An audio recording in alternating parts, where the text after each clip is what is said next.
kotse ka ba? Meron. Ako ang ama ni Junior. Totoo ba yan?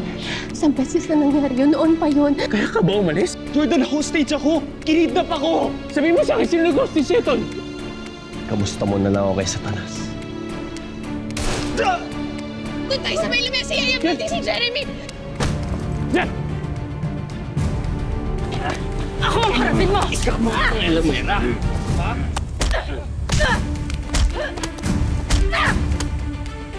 Shaira, ano ba itong gulong pinasok natin? Bakit ba kailangan umabot sa ganito?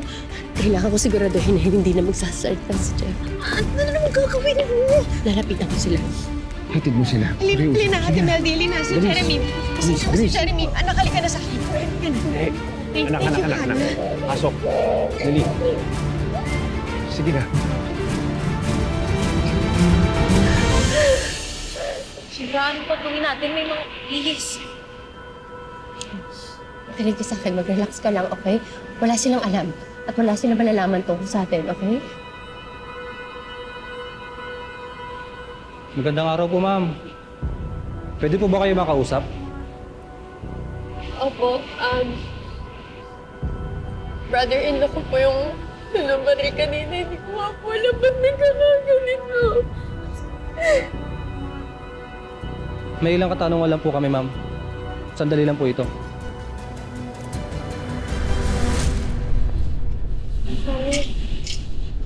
Ano po kaya nangyari kay Tito Jeff? Sa ngayon, anak, sinugod muna siya sa ospital. Is he going to be okay? Alam mo, pag nasa na lang natin, anak, okay? Kasama naman niya yung daddy mo, kaya hindi mo pababayaan si Tito Jeff.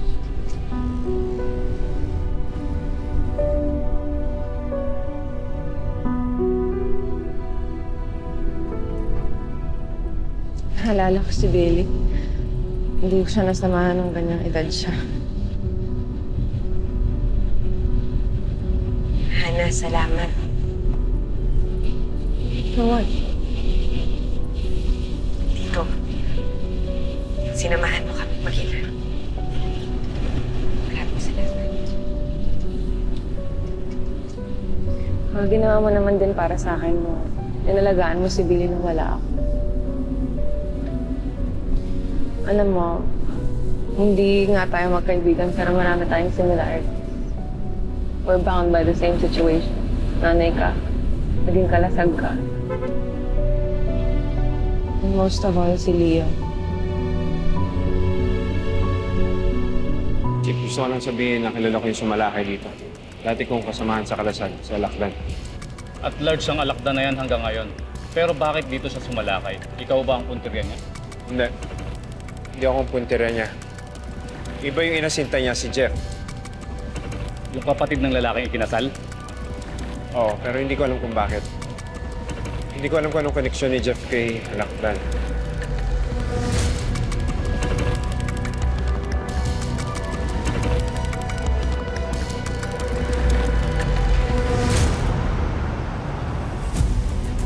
Tol, magkapit lang, Tol.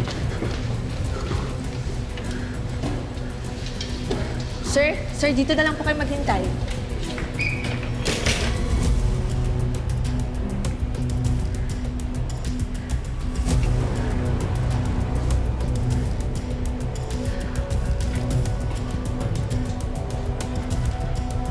Bakit nangyari ito? Diyos ko.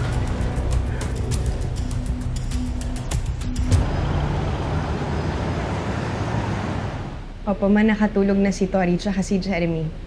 Huwag niyo na pong intindihan. Kasi si Jeff pa rin yung inaalala ko, pati si Jordan eh. Sige po, Ma. Balitaan ko na lang po kayo. Bye, Ma.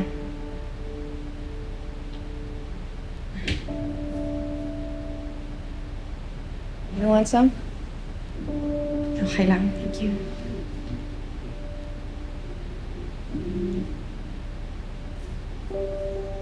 Tumawag na si Leon. Kanina pa daw siya nakikipag-ugnayan sa mga polis. Such a mystery. Kaya nandito yung Alakdan na yun. Magkakilala kayo? Oo, nag-abot naman sa kalasag. Kami na Leon. Pero, super bata pa namin. Hindi yan nakwento sa'yo? Hindi. Pumasok yung Jeff na yun sa kotse ko. Sabi niya kailangan niya ng tulong. Nabanggit na si Alakdan, hinahabol daw siya. Curious ako, kaya tinulungan ko siya.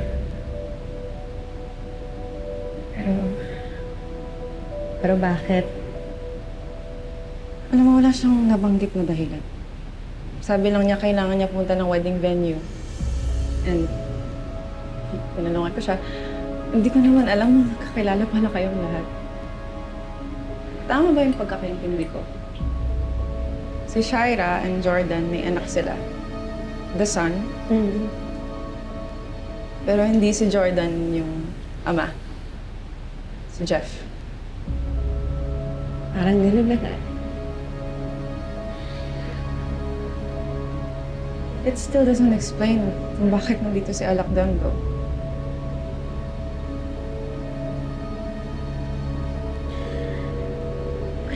Sana makaligtas si Jeff. Siya lang talaga makakasagot sa lahat ng tanong natin.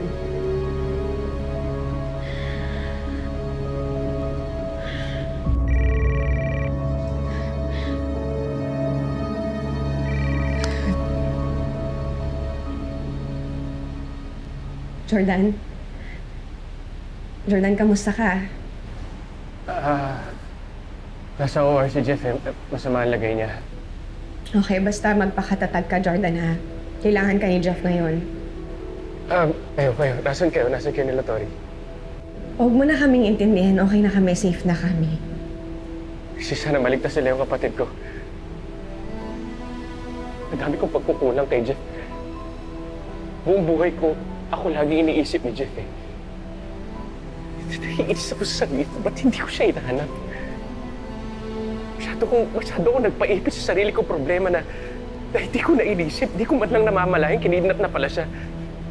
Kung hindi ako tumigil, kung inalam ko sana, kung nagtanong-tanong ako, kung hindi ako nag-assume na okay lang siya, sana hindi nangyari to. Jordan, tama na kasi wala namang may gusto nitong mangyari. Walang magkakakala ng mangyayari talaga to kay Jeff. Okay, relax ka na, please. Nakontento ko sa text eh. Dapat hindi ako nakontento.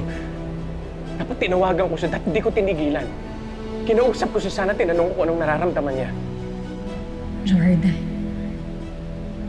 ang pinakakailangan ni Jeff sa ating lahat ngayon ay magpakatatag tayo. Huwag kang susuko kasi marami pa tayong kailangan malaman. Kailangan natin malaman sino yung nagpakidnap sa kanya at bakit. Hindi ako titigil, Christy. Aalamin ko ang totoo. Pagbabayarin ko kung sinong gumawa nito sa kapatid ko. Mag-iingat ka, Jordan. Balitaan mo ko, okay? Bye.